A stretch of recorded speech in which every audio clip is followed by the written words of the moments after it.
83 साल की उम्र में मैं बिहार के लोगों के बीच में आया हूँ, इसलिए नहीं कि मुझे मुख्यमंत्री बनना है, इसलिए नहीं कि मुझे कोई पद चाहिए, बल्कि इसलिए कि मैं बिहार की भलाई करना चाहता हूँ। मैं मानता हूँ कि आज जो बिहार की परिस्थिति है, उसमें बिहार की जनता एक नए विकल्प की तलाश में है। आप कह रहे हैं कि आप नियोजितों को नियमित कर देंगे? बिल्कुल कर रहे हैं, बिल्कुल जोर दे के इस बात को कह रहे हैं कि इनको नियमित करेंगे। कल एक नया स्लोगन आया है, बेहतर बिहार नीतीश कुमार। अच्छा, उन्होंने हमारा स्लोगन ले लिया, बेहतर बिहार। अगर इस सरकार को दोबारा 5 साल मिला तो बिहार और गर्त में जाएगा और नीचे जाएगा, और इसलिए हमने सोचा कि उम्र के इस पड़ाव पर भी माटी का कर्ज चुकाने के लिए हमें ये पहल करनी चाहिए कि 65 साल की उम्र से ज्यादा लोग पोस्टल बैलेट का इस्तेमाल कर सकते हैं। कोरोना से संक्रमित लोग पोस्टल बैलेट का इस्तेमाल कर सकते हैं। ये बिल्कुल ही नाजायज बात है, गलत बात है। सिस्टम अगर सही काम करेगा तो व्यक्ति भी अपना पूरा पोटेंशियल हासिल कर पाएगा। अगर सिस्टम ही चौपट है तो आप कुछ नहीं कर सकते हैं, कितने भी ब्रिलियंट आप क्यों ना हो। और सिस्टम को ठीक करने की जिम्मेदारी एक व्यक्ति को, केवल एक व्यक्ति को, वो है शासन का प्रमुख, मुख्यमंत्री। अगर 1 लाख पद शिक्षक के खाली हैं तो कितने शर्म की बात है। कोरोना में चुनाव होना चाहिए? नहीं होना चाहिए, बिल्कुल नहीं होना चाहिए। और मैं आपको जोर दे के इस बात को कहना चाहता हूं कि बिहार में तो हमको पता ही नहीं है कि कितने लोग संक्रमित हैं, क्योंकि देश में सबसे कम जांच तो बिहार में हो रही है।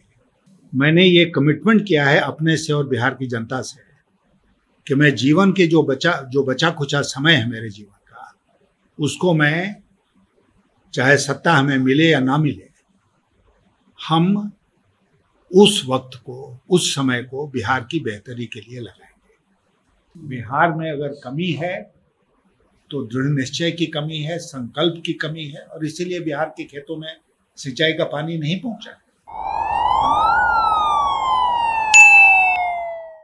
बदलो बिहार, बनाओ बेहतर बिहार, एक नया मोर्चा जिसके बारे में सारे लोग जानना चाहते हैं। एक ऐसा नेतृत्व जिस पर सवाल उठ रहे हैं और जवाबों का इंतजार है। और हमारे साथ आज जो बैठे हुए हैं वो पूर्व वित्त मंत्री रह चुके हैं, पूर्व विदेश मंत्री रह चुके हैं, और आप ये सब कुछ जानते हैं। जो नहीं जानते वो आज इस इंटरव्यू में जान जाएंगे। सबसे पहले यशवंत जी, आपका बहुत शुक्रिया हमसे जुड़ने के लिए। और सर, पहला सवाल यही रहेगा कि आप केंद्र की राजनीति में थे, आपने केंद्र की राजनीति को बहुत बेहतर तरीके से समझा है, और अब जब बिहार में चुनाव है तो क्या आपको लगता है कि अभी बिहार में आकर इस वक्त से बिहार के लोगों को भरोसा दिलाना कि यशवंत सिन्हा एक नया मोर्चा खड़ा कर रहे हैं और उस मोर्चा में इतनी ताकत है कि यहाँ जो मठाधीश बैठे हुए हों उनको आप हैंडल कर लेंगे? नहीं, हमें मठाधीशों को नहीं हैंडल करना है। हमें बिहार की जनता को आश्वस्त करना है कि अगर बिहार की जनता का समर्थन हमें मिला, न केवल चुनाव में बल्कि दूसरी तरह से भी समर्थन और सहयोग मिला, तो हम बिहार को बेहतर बना सकते हैं। ये विश्वास हमको अपने ऊपर है, ये विश्वास हमको बिहार की जनता के ऊपर है। मठाधीश जो हैं उनका क्या होगा मुझे नहीं पता, लेकिन मुझे लगता है कि आज जो परिस्थिति है बिहार की, उसमें सबसे बड़ा मुद्दा है बिहार का मान सम्मान। बिहार के सम्मान को ठेस पहुंची है, बिहार की बदनामी हुई है पूरे देश और दुनिया में, और ये नहीं होना चाहिए था। अगर सरकार सही ढंग से चलती तो बिहार की ये बदनामी नहीं होती। और जब आप उठाकर आंकड़ों को देखेंगे और आप पाएंगे कि लगभग हर मामले में देश में बिहार सबसे नीचे पायदान पर खड़ा है, तो आप एक बिहारी होने के नाते अपने को सम्मानित नहीं महसूस करेंगे। आप शायद लज्जित होंगे कि आपका प्रदेश इतना पिछड़ा क्यों है। तो इसीलिए जब प्रवासी मजदूरों का सवाल आया, हम सब जानते हैं कि किस परेशानी में वो अपने अपने घरों को लौटे, किस परेशानी में वो अब वापस जाने के लिए विवश हो रहे हैं, क्योंकि यहाँ कुछ मिला नहीं उनको, न रोजगार मिला न रोटी मिली। तो मैंने कुछ जांच पड़ताल शुरू की कि भाई बिहार में हो क्या रहा है, और मुझे आश्चर्य हुआ, तकलीफ भी हुई जब मैंने पाया, जैसा मैंने आपको कहा, कि हर मामले में बिहार सबसे नीचे पायदान पर खड़ा है। क्यों बिहार की ये दुर्गति हो रही है? इसके लिए कौन दोषी है? मैं मानता हूं कि इसके लिए सबसे पहले सरकार दोषी है, मुख्यमंत्री दोषी है, जो 15 सालों से यहाँ मुख्यमंत्री बने हुए हैं। अभी चुनाव होने जा रहे हैं, जैसा आप जानते हैं, और फिर एक बार वो आ रहे हैं कि हमको 5 साल की अवधि और मिले। कल एक नया स्लोगन आया है, बेहतर बिहार नीतीश कुमार। अच्छा, उन्होंने हमारा स्लोगन ले लिया, बेहतर बिहार। हाँ, वो राइम करने के लिए कुछ भी कर सकते हैं, लेकिन मैं आपसे एक निवेदन करना चाहूंगा कि हमारे संविधान में क्या व्यवस्था है। हमारे संविधान में व्यवस्था है कि हम सरकार को 5 वर्षों के लिए चुनते हैं, 5 ही वर्ष के लिए चुनते हैं ना, और 5 वर्षों के बाद जब दोबारा चुनाव आता है तो हम आकलन करते हैं कि सरकार का परफॉर्मेंस कैसा रहा। अब मान लीजिए कि पुनः 5 साल की अवधि समाप्त हुई, वो जनता के सामने आया, जनता ने दोबारा विश्वास उनमें व्यक्त किया। 10 साल के बाद वो फिर जनता के सामने गए।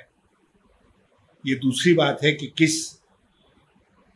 कंपनी में गए, किसके साथ गठबंधन करके गए, उस गठबंधन का क्या हुआ, वो दूसरी बात है, उसके विस्तार में नहीं जा रहा हूं। लेकिन फिर जनता ने उनको 5 साल का और मौका दिया। तो 15 साल शासन करने के बाद अगर कोई मुख्यमंत्री, कोई प्रधानमंत्री, कोई शासक ये कहे कि मुझे 5 साल और दो, तब हम ये काम करेंगे। जैसे अभी हाल में हमने देखा मुख्यमंत्री जी का एक वक्तव्य कि अगर उनको 5 साल का वक्त और मिलेगा तो हर खेत में सिंचाई का पानी पहुंचाएंगे। 15 साल में क्यों नहीं कर पाएंगे? आप जानते हैं सिंचाई के मामले में बिहार की स्थिति राष्ट्रीय औसत से बहुत नीचे है। अगर राष्ट्रीय औसत लगभग 50% है तो बिहार 33-32% पर खड़ा है। बिहार में क्या जल की कमी है? नहीं, बिल्कुल नहीं।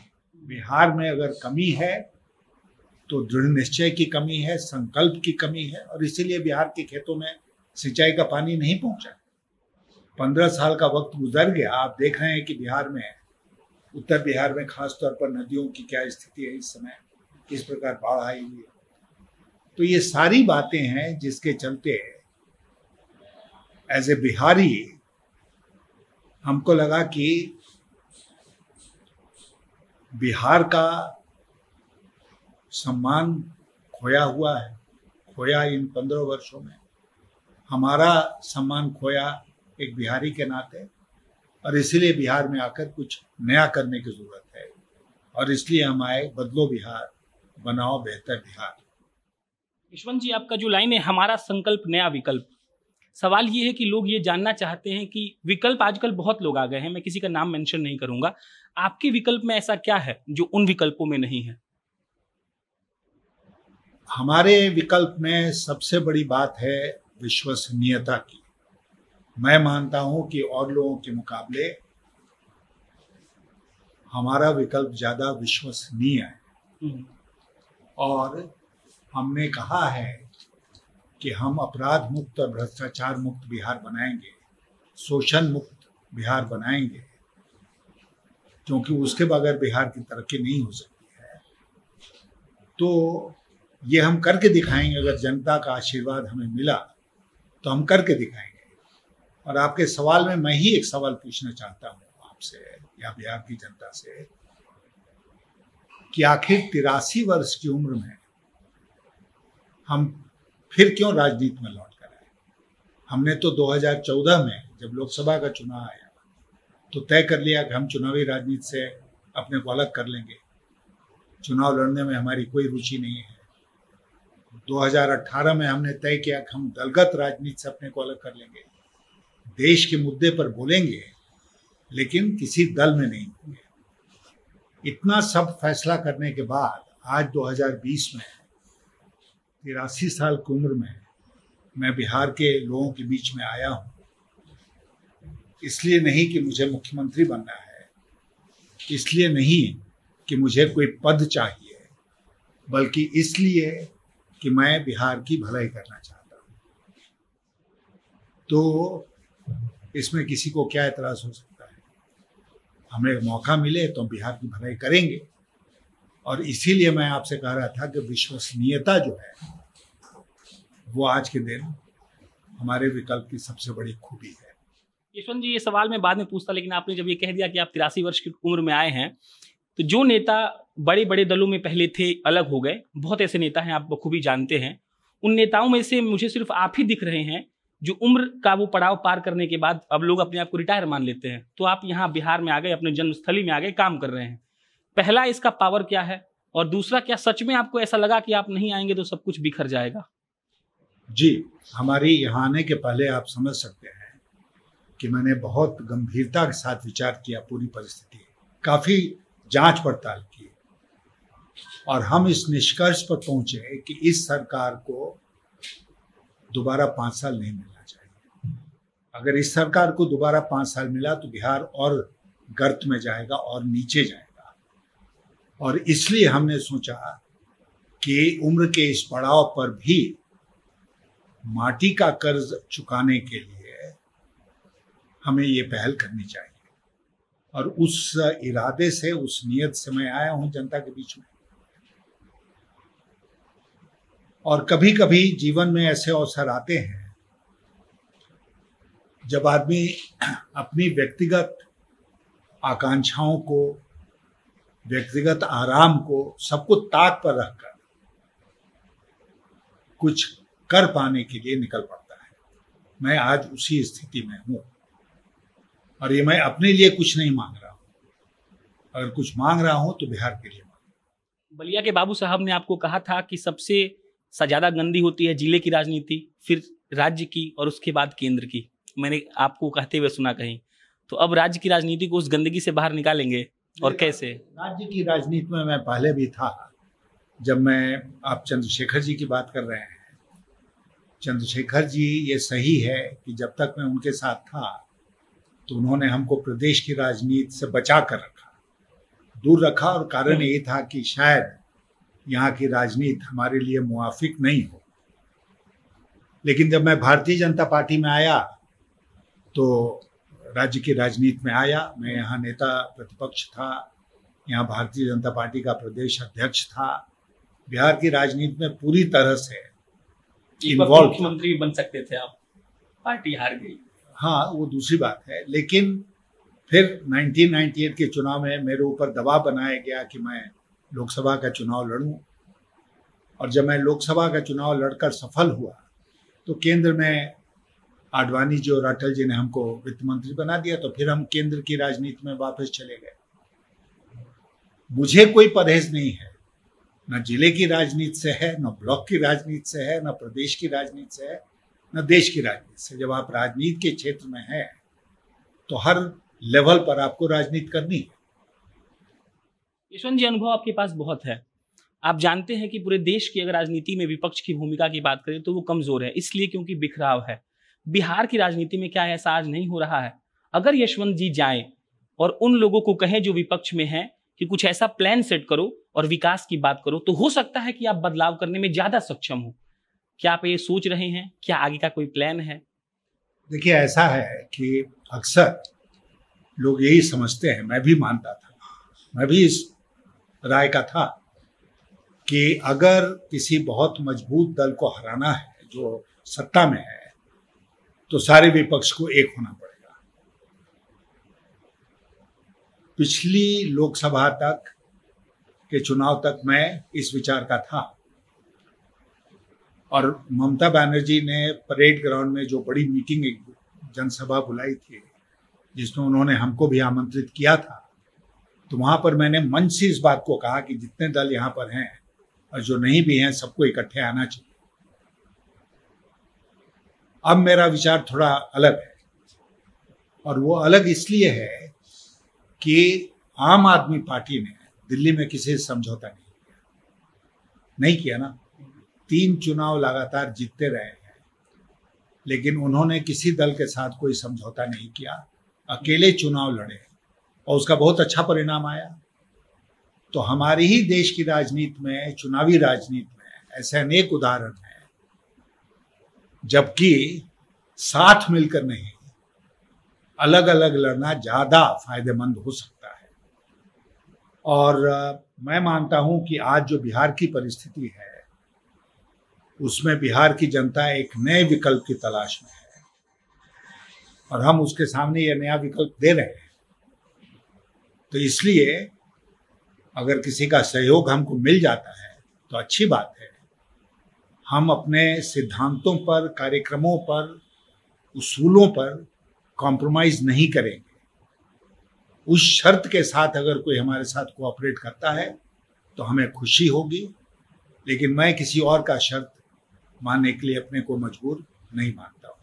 यशवंत जी, मैं निजी तौर पर ये मानता हूँ कि जब ये इंटरव्यू बाहर जाए तो लोग ये कहें कि हमने वो सारे सवाल पूछ लिए, तो अगला सवाल हो सकता है कि आपको थोड़ा हर्ट कर जाए, लेकिन पूछना इसलिए जरूरी है कि लोग ये कह रहे हैं, लोग से ज्यादा वो नेता कह रहे हैं कि आपके साथ जो लोग हैं वो कहीं ना कहीं अपनी पार्टी से साइड लाइन कर दिए गए हैं, और आप लोग एक नया विकल्प देने की बात कर रहे हैं। इसमें कितनी सच्चाई है? क्या सच में वो लोग ऐसे हैं कि उनके पास कोई मतलब ऐसा जगह ही नहीं है वो जहां जा सके? हमारे साथ जो लोग हैं उनके बारे में अगर ये बात कही जा रही है तो मैं बहुत ही फ्रैंकली आपसे ये कहना चाहता हूं कि मेरे ऊपर भी तो स्वयं यही आरोप लगता रहा है। हमारे बारे में भी लोग ये कहते रहे हैं, आप सोशल मीडिया उठाकर देख लीजिए, कि इनको पद नहीं मिला, इनको तरजीह नहीं मिली, इसलिए ये सब उछल कूद यशवंत सिन्हा कर रहे हैं। तो ये मैं बात नहीं मानता हूं कि सही है। हर आदमी राजनीति के क्षेत्र में स्वतंत्र है ना, कोई किसी का गुलाम नहीं है।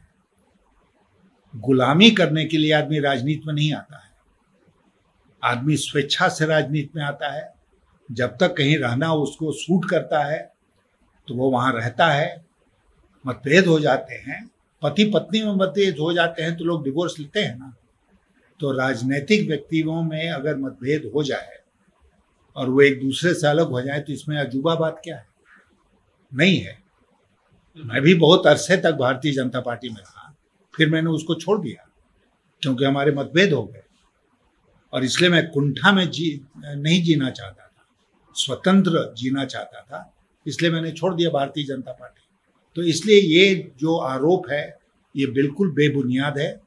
मैं मानता हूं कि हमारे साथ अभी तक जो लोग जुड़े हैं या आगे जो जुड़ने वाले हैं वो सब लोग कहीं ना कहीं दमदार हैं, और उनके इकट्ठा आने से इस संकल्प को, इस विकल्प को और संकल्प दोनों को ताकत मिलेगी। यशवंत जी, आपने सोशल मीडिया का जिक्र किया, आपके साथ साथ तेजस्वी यादव, चिराग जी तो नहीं कह सकते, तेजस्वी यादव और वो लोग जो विपक्ष में हैं वो कह रहे हैं कि डिजिटल रैली का फायदा भाजपा उठा रही है। आप भी ये कह रहे हैं, इसमें लिखा भी हुआ है कि डिजिटल रैली पर करोड़ों रुपए खर्च हो रहे हैं। राजनीति का तरीका डिजिटल रैली के चलते कितना बदला है? डिजिटल रैली क्यों खराब है? देखिए, जब चुनाव का समय आता है ना, विशेषकर जब चुनाव का समय आता है तो एक बात याद रखिए कि संवाद जो है वो दो तरफा होता है। नेता जनता के बीच में जाते हैं, जनप्रतिनिधि जनता के बीच में जाते हैं, और जनता उनके सामने अपनी समस्या रखती है, शिकायत भी रखती है। ये मेरा खुद का व्यक्तिगत अनुभव है कि आप कितने बड़े पद पर क्यों ना हो, जब आप अपने निर्वाचन क्षेत्र में जाते हैं तो लोग अपनी शिकायत रखते हैं ना, हमारा ये काम क्यों नहीं हुआ, हमारा ये काम क्यों नहीं हुआ। आपको लोग डांटते हैं, फटकारते हैं। वर्चुअल मीडिया में कर सकते हैं, वर्चुअल रैली में मैं बड़े बड़े नेताओं की बात नहीं कर रहा हूं जो ऊंचे ऊंचे मंच पर खड़े होके लाखों लोगों को संबोधित करते हुए सही है कि नहीं, सही है कि नहीं, सही है कि नहीं पूछते हैं, उसकी बात मैं नहीं कर रहा हूं। लेकिन आप जब एक साधारण कार्यकर्ता के रूप में जनता के बीच में जाते हैं तो जनता अपनी बात आपके सामने रखती है, और ये प्रजातंत्र का मैं मानता हूं कि बहुत महत्वपूर्ण पक्ष है कि नेताओं, जनप्रतिनिधियों और जनता के बीच में सीधा संवाद हो। और चुनाव जो है इसके लिए सबसे उपयुक्त मौका है। अब वर्चुअल रैली कीजिए, लोगों को स्मार्टफोन दे दीजिए, एलईडी स्क्रीन लगा दीजिए, अपनी बात कहे के निकल जाइए। संवाद कहाँ हुआ? एक दूसरी बात जो है वो ये है कि वर्चुअल रैली के चलते आप जो लेवल प्लेइंग फील्ड है, लेवल प्लेइंग भी फील्ड बनाना चुनाव के लिए इलेक्शन कमीशन की जिम्मेदारी है कि सबको समान मौका मिले। अगर हम कल वर्चुअल रैली करना चाहते हैं तो हमें भी सैकड़ों की संख्या में एलईडी स्क्रीन लगाना पड़ेगा।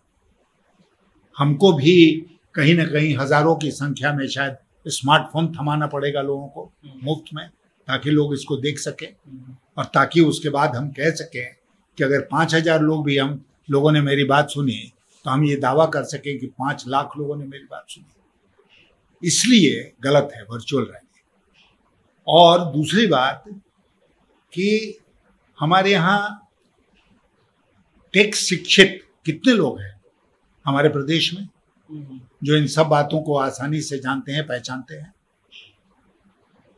तो ये सारा का सारा एक गलत व्यवस्था हो रही है। उसी के साथ में ये भी आपको बता दूं कि जो नया नियम आया कि 65 साल की उम्र से ज्यादा लोग पोस्टल बैलेट का इस्तेमाल कर सकते हैं, कोरोना से संक्रमित लोग पोस्टल बैलेट का इस्तेमाल कर सकते हैं, ये बिल्कुल ही नाजायज बात है, गलत बात है।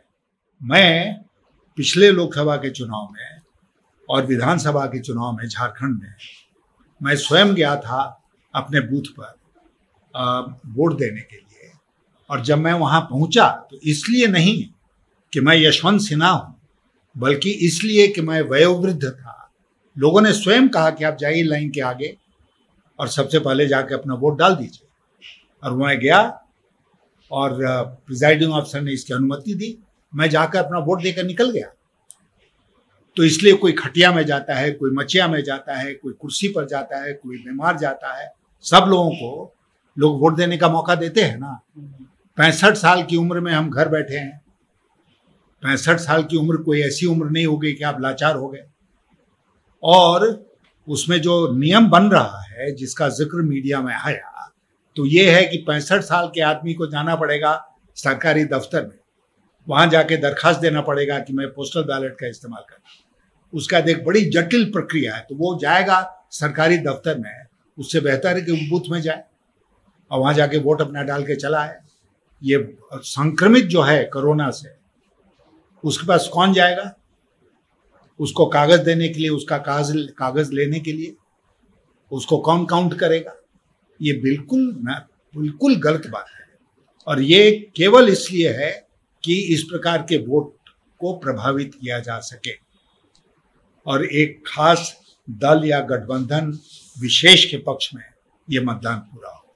विधानसभा चुनाव में क्या होता है, कुछ 100 के अंतर से लोग हारते हैं, जीतते हैं, कुछ 1000 के अंतर से लोग हारते जीतते हैं। उसमें आपने 1000, 2000, 5000 वोट इस तरह मैनेज कर लिया तो आप निकल गए। क्या मतलब है इसका? आपने शिक्षित लोगों की बात की। इंटरव्यू पर आने से 2 घंटे पहले मैंने अपने पेज पर लिखा कि यशवंत जी का इंटरव्यू लेने जा रहा हूं। सवाल में कम से कम 250 कमेंट ये थे कि उनसे पूछिएगा कि नियोजित शिक्षकों के बारे में उन्होंने क्या स्टडी किया है। 20 साल से वो लोग हड़ताल पर हैं, उनको राज्य सरकार अपना कर्मचारी नहीं मानती है। उनके साथ ही मैं जोड़ देता हूं कि आशा भी हैं, आंगनबाड़ी भी हैं। आंगनबाड़ी का सैलरी सर 5300 रुपए है और वो लिख कर हमें भेज रही है कि ये पूछकर बताइएगा कि यशवंत जी ने क्या सोचा है हमारे लिए। देखिए, मैं एक बात आपसे कहना चाहता हूँ बहुत फ्रैंकली, वो ये है कि जब सब इन रोजगारों की कल्पना की गई थी, कर्तव्यों की, जिम्मेदारियों की कल्पना की गई थी, तो ये था कि ये पार्ट टाइम जॉब होगा, कि आप अपने घर में रहिए, कुछ देर के लिए जाइए स्कूल, वहाँ पढ़ा दीजिए। आप कुछ देर अपने घर में रहिए, कुछ देर के लिए जाइए आंगनवाड़ी का काम कर दीजिए, सहायिका काम कर दीजिए। अब वो परिस्थितियां बदल गई हैं। अब ये फुल टाइम जॉब हो गया है। और जब फुल टाइम जॉब हो गया है तो फुल टाइम जॉब की जो सुविधाएं होती हैं वो ऐसे लोगों को मिलनी चाहिए ना। आज किस नौकरी में 5300 ही मात्र मिलता है? किसी भी फुल टाइम जॉब में 5300 रुपया है, नहीं है। अब ये पार्ट टाइम जॉब नहीं रहा। आंगनवाड़ी केंद्र हो, चाहे सहायिका का काम हो, शिक्षक लोग हैं, सबसे ये उम्मीद की जाती है कि न केवल अपना निर्धारित काम करेंगे बल्कि उसके अलावा दुनिया भर का अदर काम भी उनके ऊपर डाल दिया जाता है और उनसे उम्मीद की जाती है कि उसको पूरा करेंगे। सेंसस का काम कौन करता है, चुनाव में इलेक्टोरल रोल बनाने का काम कौन करता है, चुनाव में किसकी ड्यूटी लगती है।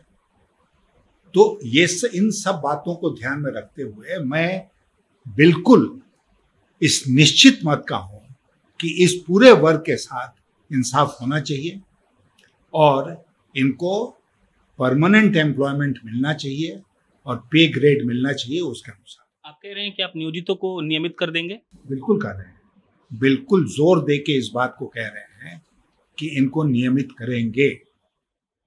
ये एक लिहाज से ब्रेकिंग न्यूज है आप लोगों के लिए। अगला सवाल सर, आपने लिखा है बाढ़, इसमें भी लिखा है और मैं जो सवाल बनाकर लाया हूं इसमें भी आपने लिखा है कि ऐसा कोई प्लान ही बना दिया जाए जिससे हर साल कम से कम ना आए, क्योंकि अभी भी नदियां उफान मार रही हैं और ठनके की वजह से अभी तक कम से कम 34-35 लोग 7 दिन में मर चुके हैं बिहार में। तो इस ठनका तो चलिए प्राकृतिक आपदा हो गया, बाढ़ के लिए क्या उपाय है यशवंत जी के पास, खासकर कोसी क्षेत्र? हाँ, पूरा नॉर्थ बिहार, 21 जिले नॉर्थ बिहार के जो है वो हर साल बाढ़ से प्रभावित होते हैं। अभी नेपाल के साथ हमारे संबंध बहुत बिगड़ गए हैं और यहाँ तक बात आ गई है कि नेपाल जो है, जो बांध की मरम्मती वगैरह है, उसको भी करने में कहीं ना कहीं रुकावट पैदा कर रहा है। चूंकि बारिश अगर नेपाल में होती है तो हमारी नदियों में उफान आता है जो बिहार में बहती है नेपाल से आकर। इसलिए एक प्रमुख मुद्दा है कि नेपाल के साथ बातचीत की जाए और एक ऐसा उपाय किया जाए कि हम बाढ़ से प्रभावित नहीं हों। दूसरा कि नेपाल से बात अगर नहीं भी बनती है तत्काल, तब भी हमें इस प्रकार का उपाय आज के मॉडर्न युग में करना चाहिए, क्योंकि नदियां केवल हमारे प्रदेश में नहीं है, हमारे देश में भी हैं और दुनिया में भी है। तो हर जगह कुछ ना कुछ इंतजाम हुआ है ना। तो जो बेस्ट प्रैक्टिसेस हैं दुनिया भर में बाढ़ नियंत्रण के लिए, उसको बढ़िया से स्टडी किया जाए और उसके बाद वो उपाय किया जाए, ताकि हम एक समय सीमा के भीतर इससे बाय एंड लार्ज मुक्ति पा सकें। टोटल मुक्ति हम नहीं पा सकते हैं कभी कभी, क्योंकि जैसा आपने ठनका के बारे में कहा कि प्राकृतिक आपदा है, कब गिरेगी कहाँ गिरेगी ये शायद कहना मुश्किल है। तो बारिश कितनी हो जाएगी किसी साल, जैसे इस साल हो रही है ज़्यादा, ये कहना मुश्किल है। लेकिन फिर भी मुझे लगता है कि 75, 80, 90% हम ऐसा काम करके बाढ़ की विभीषिका को रोक सकते हैं, जिससे उस इलाके में रहने वाले लोगों को राहत मिले। यशवंत जी, आपने लिखा है जूट मिल, पेपर मिल, चीनी मिल, बरौनी फर्टिलाइजर, और जो सबसे पहले इंटरव्यू की शुरुआत में आपने एक शब्द कहा आत्मसम्मान, जो हर बिहारी के भावना से जुड़ा हुआ है। और इसमें अब एक नया शब्द है रोजगार। इन सारे इंडस्ट्रीज को बिहार में लगाने के लिए क्या प्लान है? क्योंकि सर जितने भी नए लोग आ रहे हैं वो कह रहे हैं कि हम रोजगार देंगे, कैसे देंगे सर कोई नहीं बता रहा है। देखिए, ऐसा है कि रोजगार सृजन कहाँ हो सकता है, दुनिया भर का एक अनुभव है कि रोजगार सृजन होता है सबसे ज्यादा, ये जिसको मैन्युफैक्चरिंग अंग्रेजी में कहते हैं। मैन्युफैक्चरिंग का मतलब कि नई नई फैक्ट्रियां लगती हैं, तो सबसे ज्यादा रोजगार का सृजन वहीं पर होता है। हमारे देश में सेवा क्षेत्र जो है वो तेजी से उसका विकास हुआ है, स्पेशली इंफॉर्मेशन टेक्नोलॉजी का, तो उसमें बहुत सारे रोजगार के अवसर सृजित हुए। बिहार मैन्युफैक्चरिंग में भी पिछड़ा है, सेवा क्षेत्र में भी पिछड़ा है। आपको सुनकर आश्चर्य होगा कि पूरे देश में जितने उद्योग लगे हैं, हमारी आबादी देश की आबादी के 10% है, और उद्योग धंधे जो बिहार में है वो मात्र 1.5% है जो देश में लगा हुआ है। तो 1.5% देश की हिस्सेदारी 10% आबादी के लिए कैसे पर्याप्त होगी? इसलिए हमको ज्यादा उद्योग धंधे लगाने पड़ेंगे। अब उसके लिए क्या गुंजाइश नहीं है? पूरी गुंजाइश है, हर क्षेत्र में गुंजाइश है, और सबसे ज्यादा गुंजाइश है कृषि आधारित उद्योग के क्षेत्र में, और कृषि तो हर जगह है, तो इसीलिए कृषि आधारित छोटे मझोले उद्योगों को आप हर जगह लगा सकते हैं। दूसरी बात मैं आपसे कहना चाहता हूं कि आज टेक्नोलॉजी का ज़माना है। हमारे देश में बहुत सारे नए कानून बने और प्रावधान किया गया कि हम नए उद्यमियों को प्रोत्साहित करेंगे। स्टार्टअप के लिए मैं किसी को कह रहा था कि हर पंचायत में एक नया स्टार्टअप बन सकता है। तो क्या करना चाहिए उसके लिए? दो काम। एक तो स्टार्टअप, एक नया स्टार्टअप कॉरपोरेशन राज्य सरकार बिहार में बनाए, स्टार्टअप कॉरपोरेशन, और वो सरकारी संस्था हो, वो नौजवानों को प्रेरित करे कि आप अपने क्षेत्र में इस दिशा में एक नया स्टार्टअप शुरू कर सकते हैं। अगर वहां पर नए उद्यमी उपलब्ध नहीं होते हैं तो स्टार्टअप कॉरपोरेशन का ये जिम्मेदारी हो कि वो स्वयं एक स्टार्टअप वहां पर शुरू करे। और आपने वेंचर कैपिटल की बात सुनी कि बहुत सारे फाइनेंशियल इंस्टीट्यूशंस और बैंक्स वेंचर कैपिटल देते हैं। वेंचर कैपिटल देने का मतलब क्या हुआ? इन्वेस्ट करते हैं कि इन्वेस्ट करते हैं। आप लगाना चाहते हैं, आप मेरे पास आए, मैंने आपको पैसे उपलब्ध कराए, आपका उद्योग चल पड़ा, मैंने अपने पैसे वापस ले लिए, फिर किसी नए उद्योग को दे दिए, नए उद्यमी को दे दिए।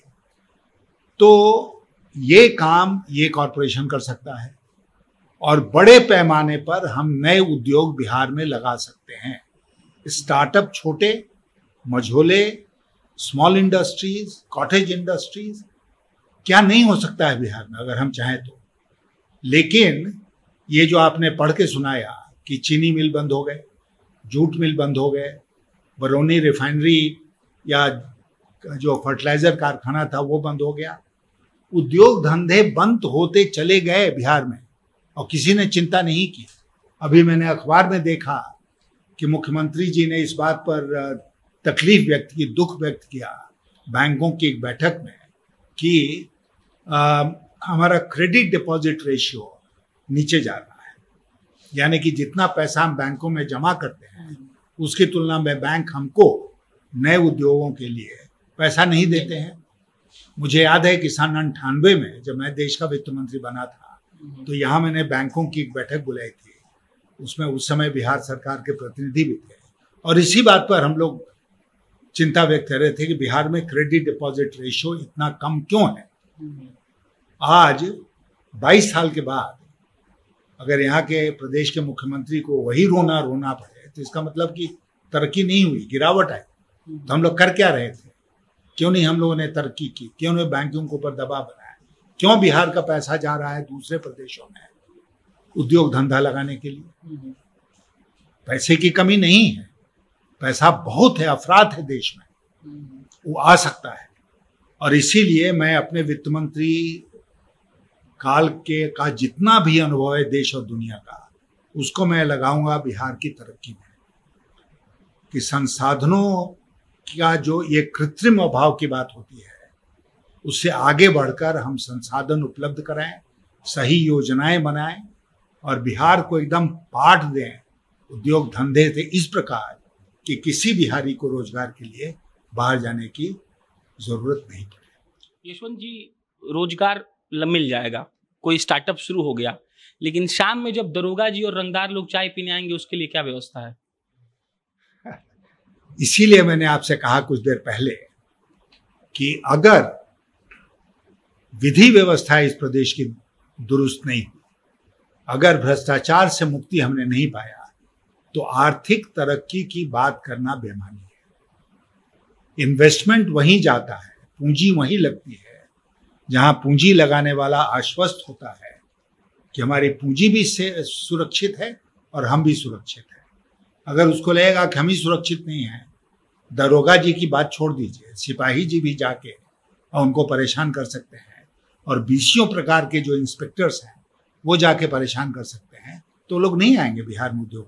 अब बिहारी भी यहाँ उद्योग नहीं लगाएगा, इसलिए उस व्यवस्था को चेंज करना पड़ेगा, भ्रष्टाचार के ऊपर काबू पाना पड़ेगा, विधि व्यवस्था को ठीक करना पड़ेगा। ये तो एकदम फर्स्ट स्टेप्स हैं जिसको हमको उठाना पड़ेगा आगे बढ़। सर एक आंकड़ा ये भी है, आप आईएएस अफसर 24 साल तक आप इसमें रह चुके हैं, ब्यूरोक्रेट्स आप कह लीजिए, तो वही ब्यूरोक्रेट्स जब बिहार आते हैं, मतलब जो ब्यूरोक्रेट्स रहते हैं, आप तो राजनीतिज्ञ हो गए हैं, तो सर उनका प्रोडक्टिविटी कम हो जाता है। And at the same time that bureaucrats are involve in politics, और वो लोग मिलके उस जिले के, मतलब छोटे स्तर पे हम लोग बात कर लेते हैं, सिर्फ बिहार के हर जिले में वो लोग कोई भी नए लड़कों को जो कुछ करना चाहता है या फिर कोई स्थापित व्यापारी को भी अलग अलग तरीके से परेशान करते हैं। तो बिहार के ब्यूरोक्रेट्स पॉलिटिक्स साथ मिल गए, ये मतलब इसका क्या हुआ? नहीं, बिल्कुल सही आपने कहा। मैं अक्सर लोगों को ये बात बताता हूँ कि मैं यहाँ पर कर्पूरी जी के साथ, कर्पूरी ठाकुर जी के साथ में उनका प्रधान सचिव था बिहार में। एक दफा क्या हुआ कि कोई राजनीतिक घटना घटी जो कर्पूरी जी के पक्ष में नहीं गई, तो उनको मैंने, जब वो घटना घट गई तो मैंने उनसे कहा कि शायद आपको ऐसे नहीं करके ऐसे करना चाहिए था। तो उन्होंने कहा कि जसवंत वो पहले क्यों नहीं बताया आपने? मेरा उत्तर ये था कि राजनीतिक परामर्श देना मेरा काम नहीं है। मैं तो आपके साथ प्रशासनिक दृष्टिकोण से लगा हूं, इसलिए मैं राजनीति में कोई हस्तक्षेप नहीं करूंगा। मैं जब राजनीति में आया तो मैं नौकरशाहों के राजनीतिक हस्तक्षेप से और राजनीतिकरण से बहुत नाराज होता था। जब जब मैं ये देखता था, दोनों का कार्य क्षेत्र बिल्कुल साफ बटा हुआ है और दोनों को अपने कार्य और अपनी परिधि में रहकर काम करना चाहिए। तो इसलिए ये जो एक मानसिकता का माइंड सेट जिसको कहते हैं, ये माइंड सेट का सवाल है। एक दफा मैं भारत सरकार में था तो मैं जिनीवा गया। अच्छा। वहां पर एक अंतर्राष्ट्रीय सम्मेलन था, उसमें मैं भारत का प्रतिनिधित्व कर रहा था। वहां जो एम्बेसडर थे जिनीवा में भारत के, मुचकुंद दुबे जी थे, जो बिहार के ही थे या हैं। तो उन्होंने हम लोगों को, कुछ लोगों को खाने पर बुलाया। उसमें भारत सरकार के और विश्व संगठनों में काम करने वाले 2-3 बहुत सीनियर भारतीय थे। तो हम लोग एक ही गाड़ी में जा रहे थे। तो उन्होंने हमसे पूछा कहाँ के हो, किस काडर के हो? तो मैंने कहा बिहार। तो उन्होंने हमसे ये कहा, जो मुझे अच्छा भी लगा और बुरा भी लगा। उन्होंने हमसे कहा कि तुम्हारे जैसे अगर अफसर बिहार में हैं तो बिहार इतना पिछड़ा क्यों है? तो मैंने उनसे कहा कि मैं इस सवाल का जवाब एक सवाल से देना चाहता हूं। उन्होंने कहा पूछो। तो मैंने कहा आपके जैसे जब ब्रिलियंट लोग भारत सरकार में रहे हैं, जो अंतर्राष्ट्रीय संस्थाओं में इतना अच्छा कर रहे हैं, तो भारत क्यों पिछड़ा है? सवाल है व्यक्ति का नहीं।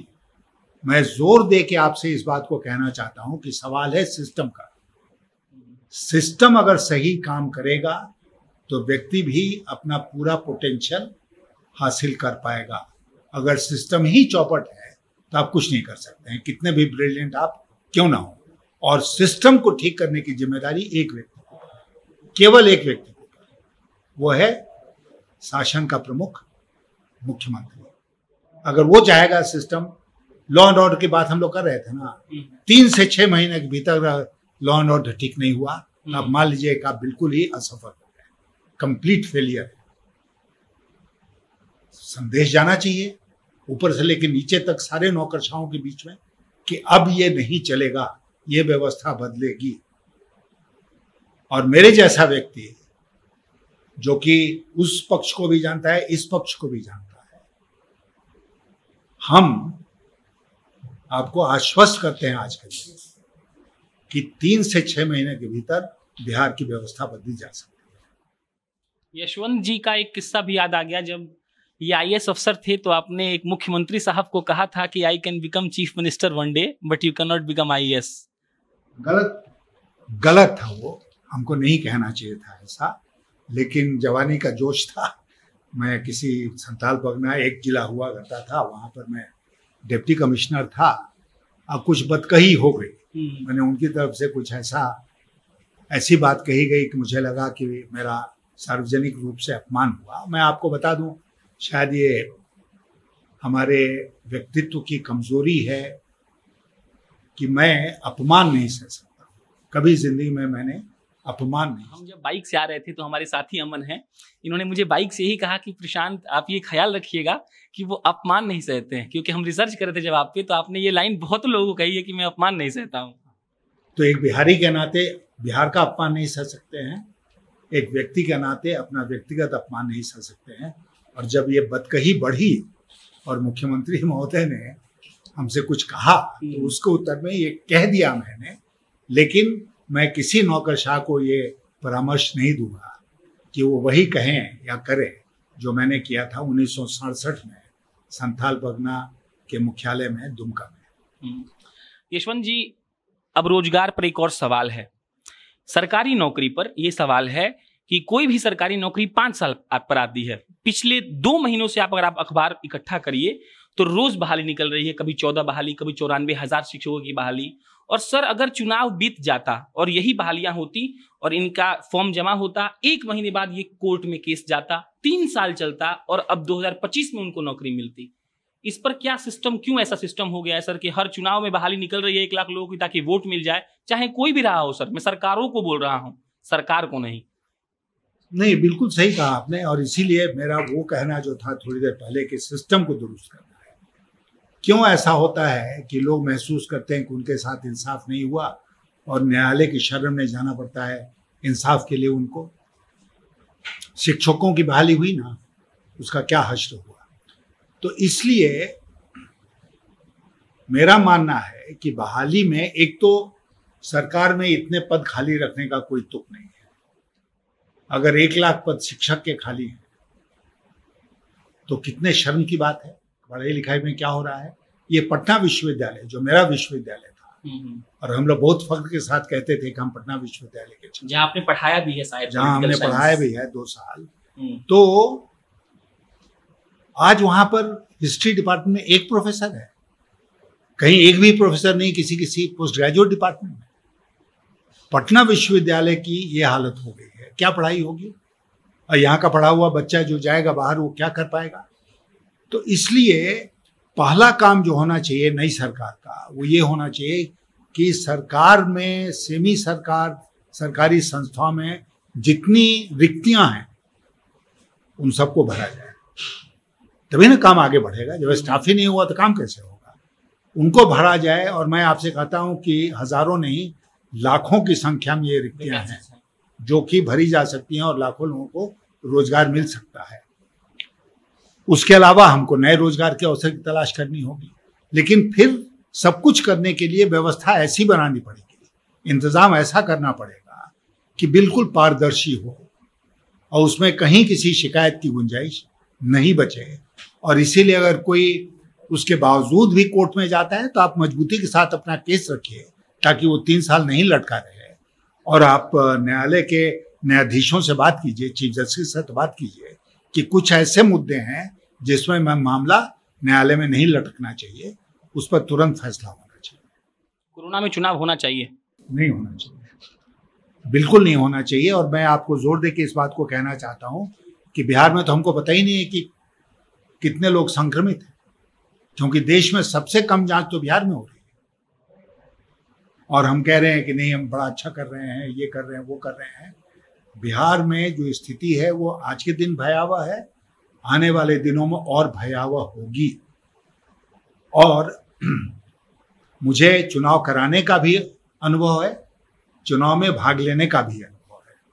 और मैं आपसे कहना चाहूंगा कि आप एक किसी बूथ को उठा के देख लीजिए कि उसमें क्या व्यवस्था होती है। जो प्रिजाइडिंग ऑफिसर है और जो पोलिंग ऑफिसर्स हैं वो सट के बैठते हैं ना।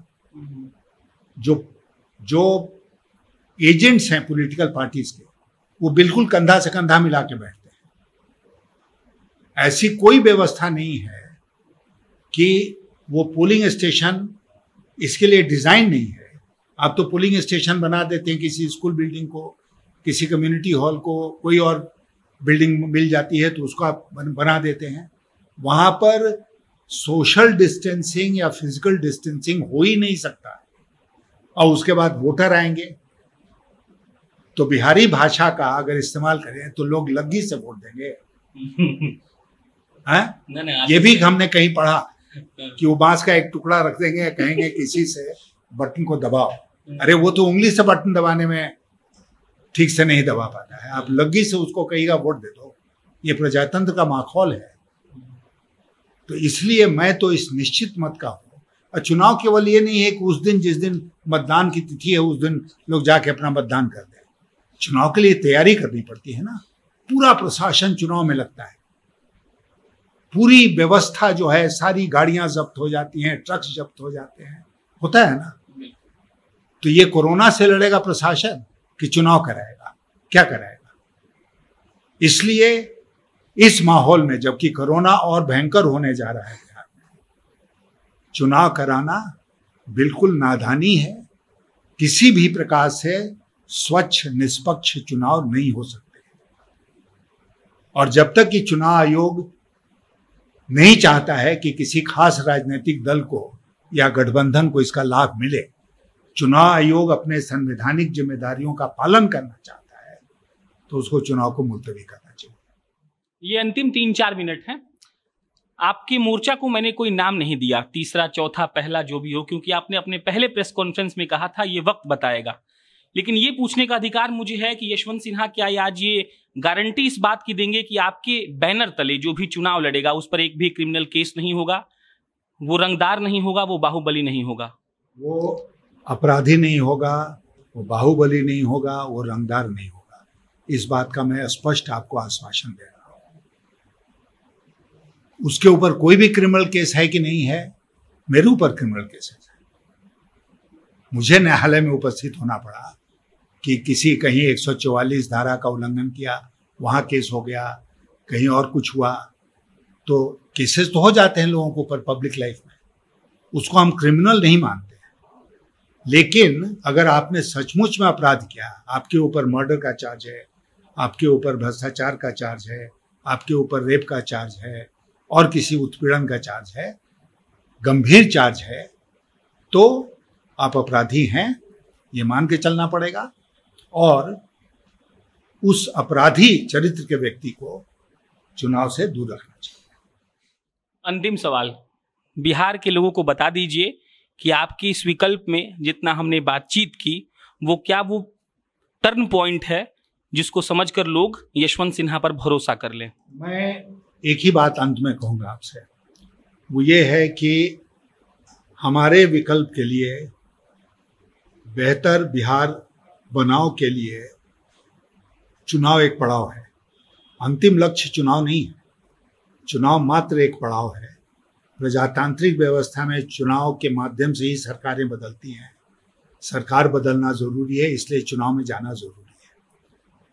लेकिन मैंने ये कमिटमेंट किया है अपने से और बिहार की जनता से कि मैं जीवन के जो बचा खुचा समय है मेरे जीवन का, उसको मैं, चाहे सत्ता हमें मिले या ना मिले, हम उस वक्त को, उस समय को बिहार की बेहतरी के लिए लगाएंगे।